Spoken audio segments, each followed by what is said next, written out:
ہمیشہ خالی ہوتا ہے، اور جو الف خالی نہ ہو وہ حمزہ ہے، جو الف خالی نہ ہو وہ حمزہ ہے۔ جیسے یہ الف دیکھیے ساتھیوں، یہ خالی نہیں ہے، اس کے اوپر زبر ہے، حمزہ زبر با زبر با پا زبر پا، جو الف خالی نہ ہو وہ حمزہ ہے، یاد رکھیں گے آپ۔ جیسے حمزہ زبر با زبر با پا زبر پا تا زبر تا زبر ٹا سا زبر سا وغیرہ۔ ساتھیوں آپ یاد رکھیں گے زبر کو فتحہ کہا جاتا ہے، زبر کو فتحہ کہا جاتا ہے، اور جس حرف پر زبر ہو، یاد رکھیں گے آپ، جس حرف پر زبر ہو اس کو حرف مفتوح کہتے ہیں، جس حرف پر زبر ہو اس کو حرف مفتوح کہیں گے، یاد رکھیں گے آپ۔ زبر یا فتحہ جن حرف پر زبر ہوتی ہے، جن حرف پر زبر ہوتی ہے یا زبر کی علامت ہوتی ہے انہیں حروف مفتوح کہیں گے۔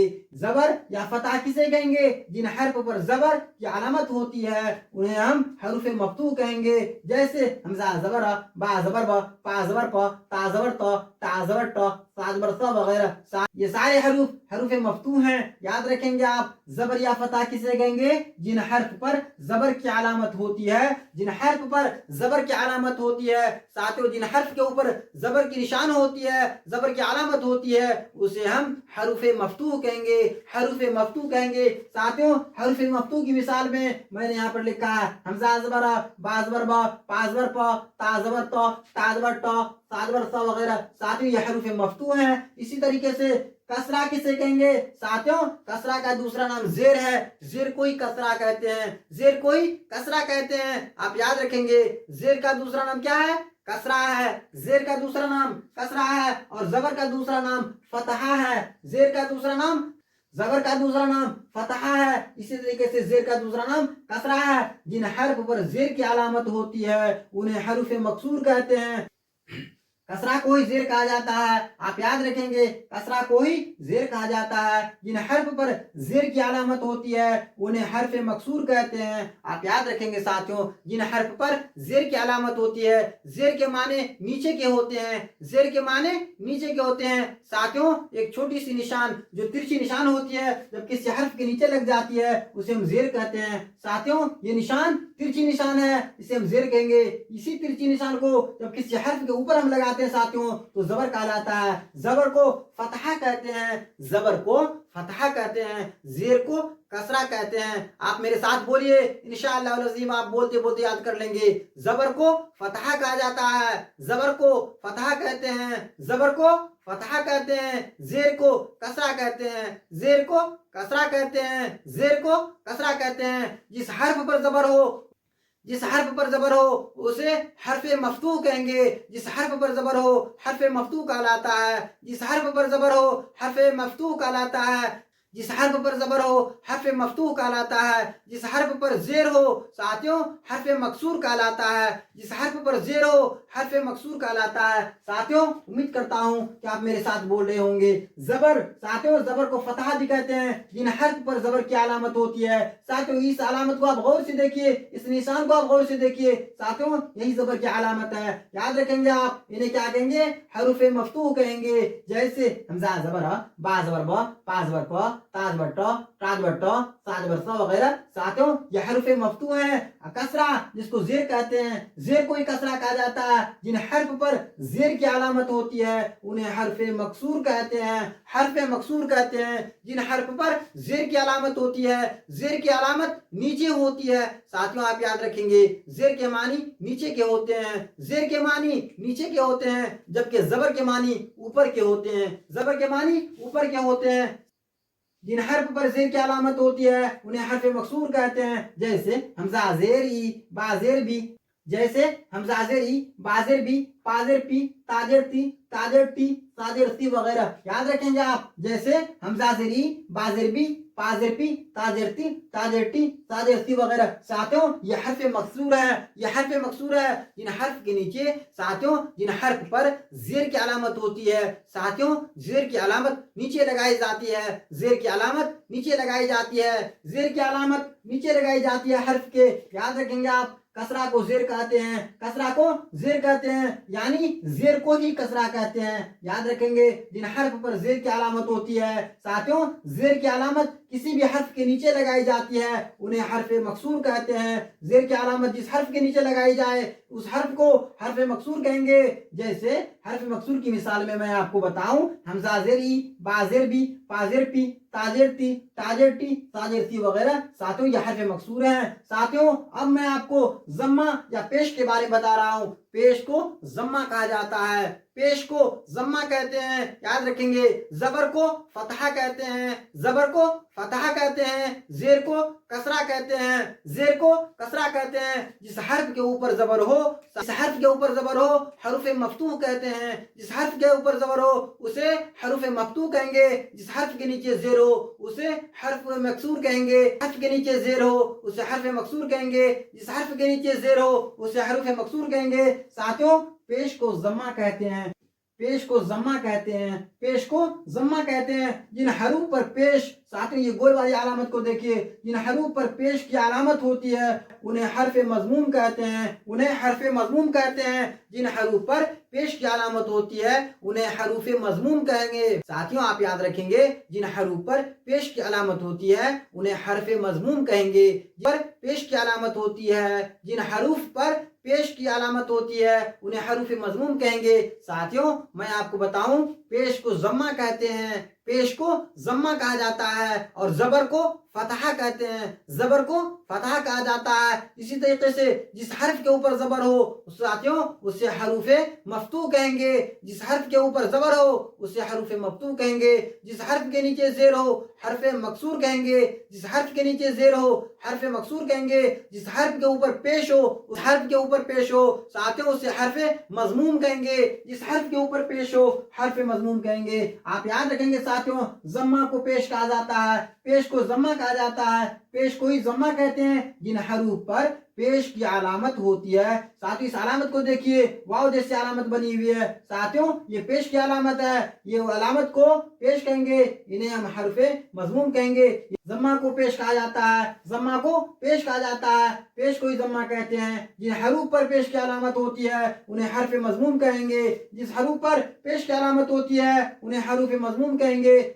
جیسے حمزہ پیش او، با پیش بو، پا پیش پو، تا پیش تو، تا پیش تو، سا پیش سو وغیرہ ساتھیوں یہ حروف مضموم کی مثال ہے۔ یاد رکھیں گے آپ حمزہ پیش او، با پیش بو، پا پیش پو، تا پیش تو، تا پیش تو، سا پیش سو وغیرہ ساتھیوں یہ حرف مضموم کی مثال ہے۔ جن حروف پر پیش ہوتی ہے اسے حروف مضموم کہتے ہیں، جن حروف پر پیش ہوتی ہے اسے حروف مضموم کہیں گے۔ جس حروف پر زبر ہوگی ساتھیوں اسے ہم کیا کہیں گے؟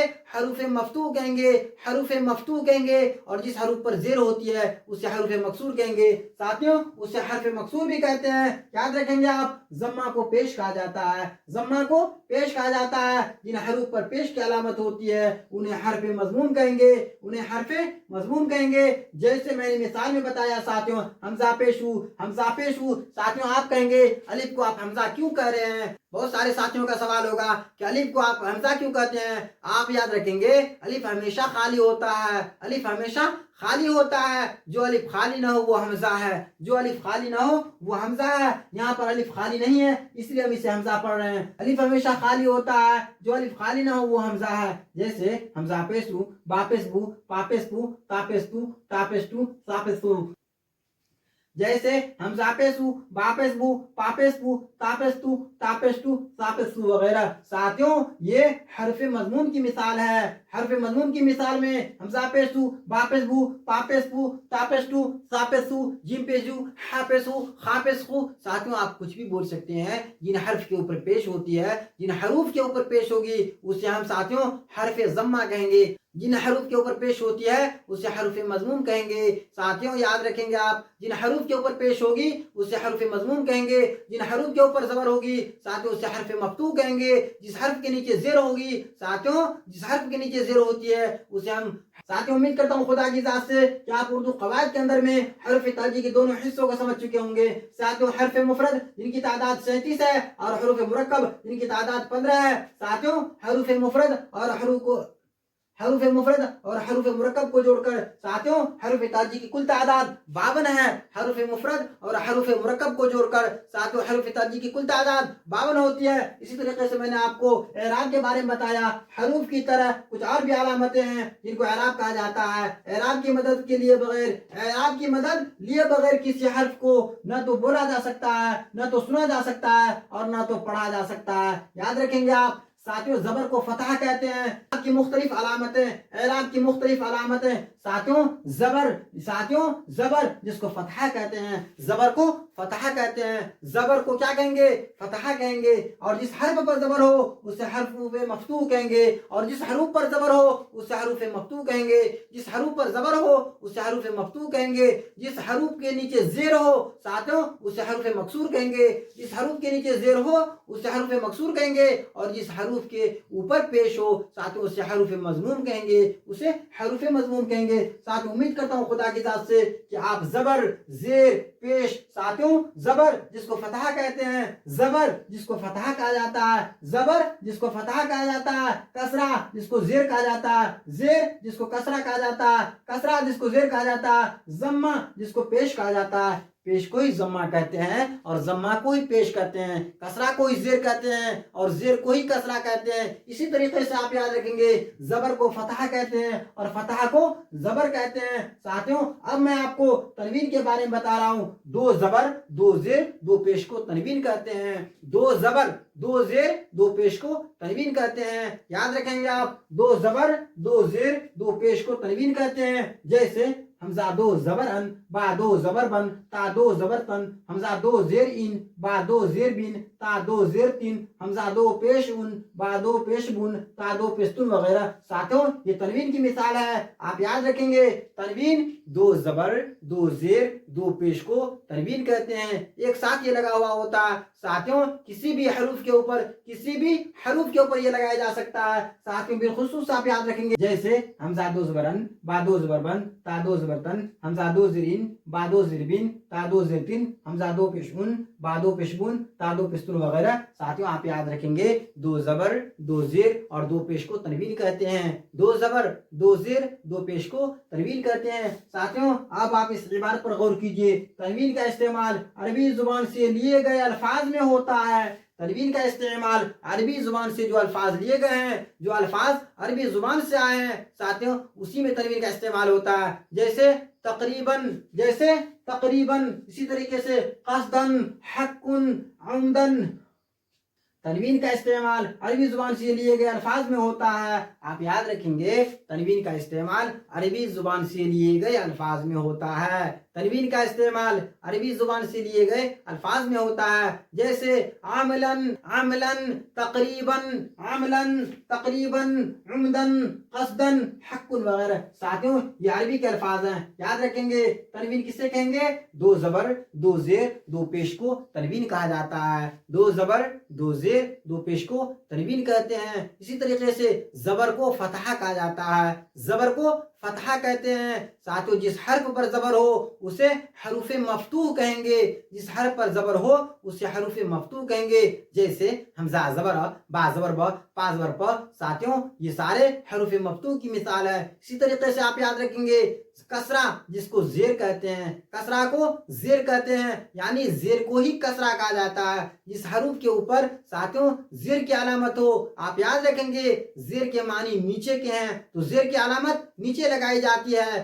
زبر کے معنی اوپر کے ہوتے ہیں تو زبر کی علامت اوپر لگائی جاتی ہے، زیر کی علامت نیچے لگائی جاتی ہے. اگر کوئی آپ سے پوچھے زیر کی علامت کہاں لگائی جائے گی تو زیر کے معنی ہی نیچے کے ہوتے ہیں. ساتھ تو یہ علامت کسی بھی حرف کے نیچے لگائی جاتی ہے. یاد رکھیں گے زیر کے معنی نیچے کے ہوتے ہیں، زیر کے معنی نیچے کے ہوتے ہیں. حرف کے نیچے زیر کی علامت لگائی جاتی ہے اسے ہم حروف مکسور کہیں گے. جس حرف کے نیچے زیر کی علامت لگائی جاتی ہے اسے حروف مکسور کہیں گے. ساتھوں زیر کو کسرہ کہتے ہیں. اسی طریقے سے آپ یاد رکھیں گے زیر کو کسرہ کہتے ہیں. پیش کو ضمہ کہتے ہیں. پیش کو ضمہ کہتے ہیں. یاد رکھیں گے آپ پیش کو ضمہ کہتے ہیں. جس حروف کے اوپر پیش کی علامت لگائی جاتی ہے اسے حرف مضموم کہیں گے.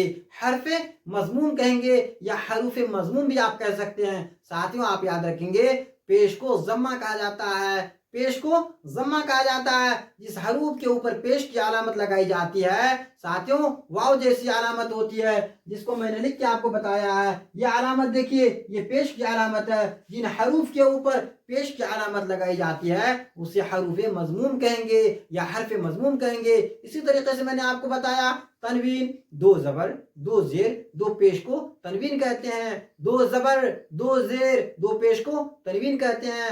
ساتھیوں تنوین کا استعمال عربی زبان سے لیے گئے الفاظ میں کیا جاتا ہے، تنوین کا استعمال عربی زبان سے لیے گئے الفاظ کے لیے کیا جاتا ہے، آپ یاد رکھیں گے تنوین کا استعمال عربی زبان سے لیے گئے الفاظ میں یہ ہوتا ہے، جیسے قصدن، تقریباً، تقریباً، عمدن، حق، عمدن، قصدن وغیرہ۔ ساتھیوں یہ عربی زبان کے الفاظ ہیں۔ امید کرتا ہوں کہ اردو کے حروف تہجی کو جو دو حصوں میں تقسیم کیا جاتا ہے، حروف مفرد جن کی تعداد 37 ہے، بعض جگہ آپ کو 36 بھی دیکھنے کو ملتا ہے۔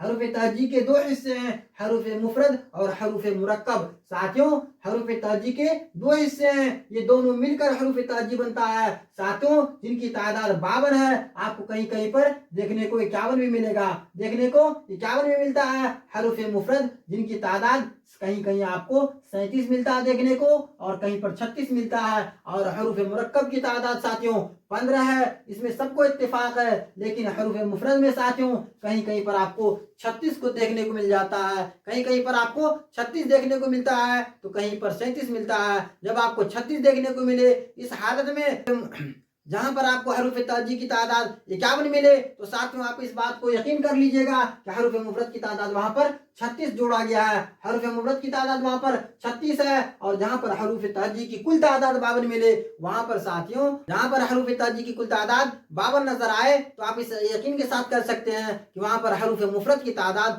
37 جوڑا گیا ہے۔ ساتھیوں 37 اور 15 کو ہم جب جوڑتے ہیں تو 52 ہوتا ہے، جو حروف تہجی کی کل تعداد ہے۔ ساتھیوں اب میں آپ کو تشدید سے روبرو کراتا ہوں۔ تشدید کسے کہیں گے؟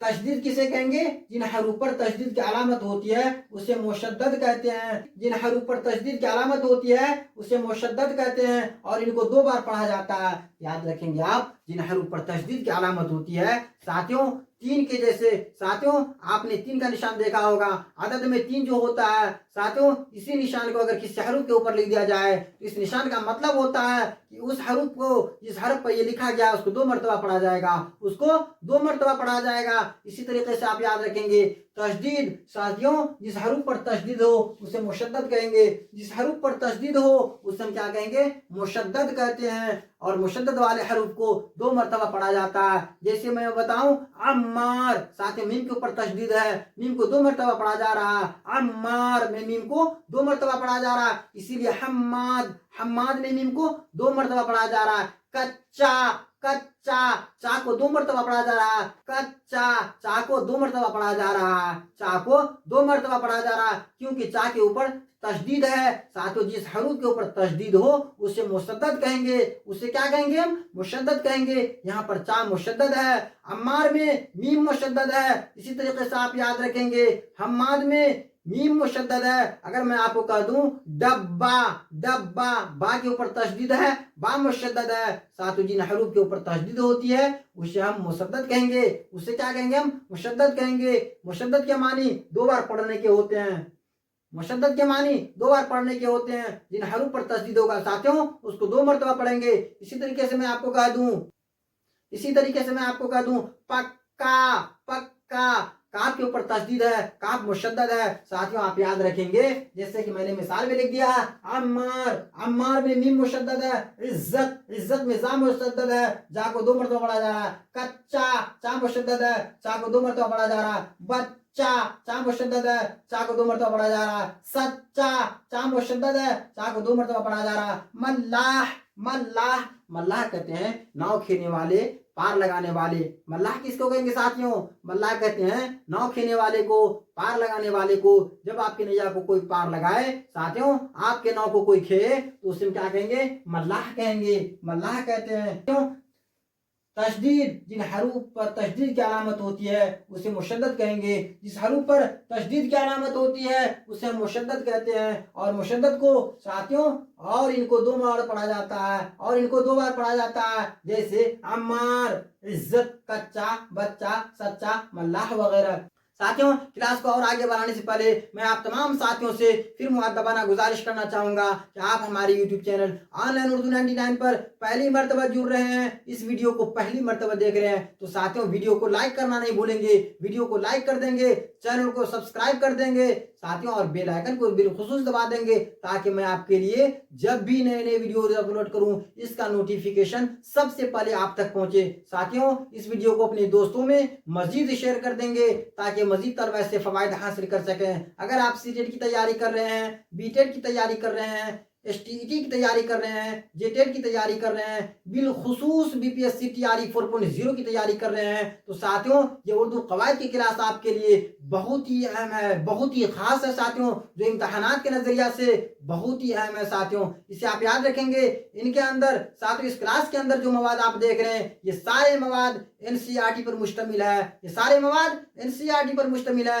جو امتحانات کے نظریہ سے کافی اہم اور خاص ہوتا ہے. ساتھیوں آپ یاد رکھیں گے تشدید کے بارے میں آپ کو بتا رہا ہوں. جن حروف پر تشدید کی علامت ہوتی ہے اسے مشدد کہیں گے. جس حروف پر تشدید کی علامت ہوتی ہے اسے مشدد کہتے ہیں اور ان کو 2 بار پڑھا جاتا ہے جیسا کہ میں نے مثال میں لکھا ہے عمار، عزت، کچا، بچہ، سچا، ملاح وغیرہ. اسی طریقے سے ساتھیوں میں آپ کو وقفہ سے روبرو کراتا ہوں. جن حروف پر وقفہ، ساتھیوں اس علامت کو آپ غور سے دیکھیے، جن حروف پر وقفہ کی علامت ہوتی ہے انہیں حرف موقوف کہیں گے. جن حروف پر وقفہ کی علامت ہوتی ہے اسے حرف موقوف کہیں گے. جس حروف پر وقفہ کی علامت ہوتی ہے اسے حرف موقوف کہیں گے. یہ جزم والے حروف کی طرح ساکن ہوتے ہیں، یہ جزم والے حروف کی طرح ساکن ہوتے ہیں. یاد رکھیں گے آپ وقفہ جن حروف پر وقفہ کی علامت، یاد رکھیں گے آپ وقفہ جن حروف پر وقفہ کی علامت ہوتی ہے انہیں حرف موقوف کہیں گے. یاد رکھیں گے ساتھیوں وقفہ کسے کہیں گے؟ جن حروف پر وقفہ کی علامت ہوتی ہے، وقفہ کی علامت ہوتی ہے انہیں حرف موقوف کہیں گے. اگر کوئی آپ سے پوچھے حرف موقوف کسے کہیں گے تب آپ کا جواب ہونا چاہیے جن حروف پر وقفہ کی علامت ہوتی ہے. ساتھیوں جن حروف پر وقفہ کی علامت ہوتی ہے اسے حرف موقوف کہیں گے. اسے کیا کہیں گے؟ حرف موقوف کہیں گے. ساتھیوں یہ جزم والے حروف کی طرح ساکن ہوتے ہیں، یہ جزم والے حروف کی طرح ساکن ہوتے ہیں. اب میں آپ کو مد کے بارے میں بتا رہا ہوں. جن حروف پر مد کی علامت ہوتی ہے اسے کھینچ کر پڑھا جاتا ہے. یاد رکھیں گے ساتھیوں جن حروف پر مد کی علامت ہوتی ہے، مد ہوتی ہے اسے ہم کھینچ کر پڑھتے ہیں. یاد رکھیں گے آپ ساتھیوں، یاد رکھیں گے مد جن حرف پر مد کی علامت ہوتی ہے اسے کھینچ کر پڑھا جاتا ہے. جیسے الف کے اوپر ساتھیوں مد لگا ہوا آم، آڑا، آگ، آس، یاسین، قاف، میم وغیرہ. یاد رکھیں گے آپ جن حروف پر مد کی علامت ہوتی ہے اسے کھینچ کر پڑھا جاتا ہے. جیسے آم، ساتھیوں آم الف مد زبر آ میں لگا ہوا. جیسے آم الف کے اوپر مد لگا ہوا. آڑا ساتھیوں الف کے اوپر مد لگا ہوا. آگ الف کے اوپر مد لگا ہوا. آس اسی طریقے سے ساتھیوں یاسین، آس الف کے اوپر مد لگا ہوا. سین کے اوپر مد لگا ہوا. قاف کے اوپر مد لگا ہوا. میم وغیرہ. میں ابھی آپ کو مد کے بارے میں بتا رہا ہوں، آپ غور سے سنیں گے. جن حرف پر مد کی علامت ہوتی ہے اسے کھینچ کر پڑھا جاتا ہے. جیسے آم، آڑا، آگ، آس، یاسین، قاف، میم وغیرہ. اب میں اخیر میں آپ کو جزم کے بارے میں بتا رہا ہوں. جن حروف پر جزم کی علامت ہوتی ہے وہ اپنے پیچھے والے حروف سے مل کر ساکن ہو جاتا ہے، یعنی آگے کے حروف سے نہیں مل پاتا ہے. اسے آپ یاد رکھیں گے. جزم کے بارے میں آپ کو بتا رہا ہوں. جن حروف پر جزم کی علامت ہوتی ہے وہ اپنے پیچھے والے حرف سے مل کر ساکن ہو جاتا ہے. جن حروف پر جزم کی علامت ہوتی ہے وہ اپنے پیچھے والے حروف سے مل کر ساکن ہو جاتا ہے. ساتھیوں آپ اس عبارت کو اپنے ذہن میں بٹھا لیں گے. جن حروف پر جزم کی علامت ہوتی ہے وہ اپنے پیچھے والے حرف سے مل کر ساکن ہو جاتا ہے. ساتھیوں اسی طریقے سے آگے کے حروف سے نہیں مل پاتا ہے، جن حروف پر جزم کی علامت ہوتی ہے وہ اپنے پیچھے والے حروف سے مل کر ساکن ہو جاتا ہے، یعنی آگے کے حروف سے نہیں مل پاتا ہے.